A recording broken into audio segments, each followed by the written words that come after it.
আমি ধরবো না। বাবা বাইরে দাঁড়িয়ে। আমি বাইরে থাক। তুমি বাইরে থাক। দেখো 3:10 বাজে, বাবা কেন এখনো ঘরে আসেনি, গেম খেলছে, ওই জন্য বাবাকে ছিটকানি দিয়ে আটকে রেখেছে। আমি ধরবো না। আমি খুলবো না।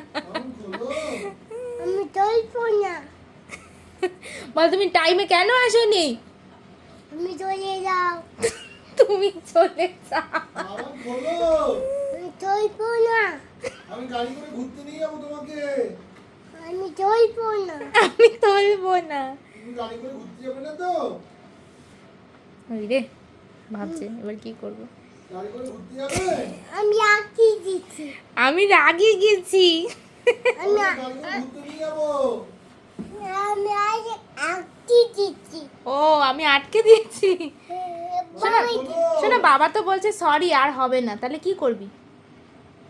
বাবা তো সরি বললো, সরি বাবান। তাহলে আমি ঝুলিয়ে দিচ্ছি। আমি খুলে দিচ্ছি। ওরে বাবা, খুলতে পারছো না? আচ্ছা আগে ছিটকানিটা খুলতে হবে, এখান দিয়ে এখান দিয়ে, হ্যাঁ টানো টানো, হ্যাঁ জোরসে টানো টানো, তোমাকে শিখতে হবে এটা। হ্যাঁ খুলে দিয়েছো এবার, হ্যাঁ খুলে দাও। এই তো বাবা আটকে রেখেছিলি? হ্যাঁ বাবা। কেন? আটকেছিলি কেন? ভাবি দিচ্ছি। কেন আটকেছিলি? বলো তুমি দেরি করে এসছো। শোনা জিজ্ঞেস করতো আর হবে? আই হবে। না আর হবে না বাবা, আমি টাইমে চলে আসবো ওর থেকে।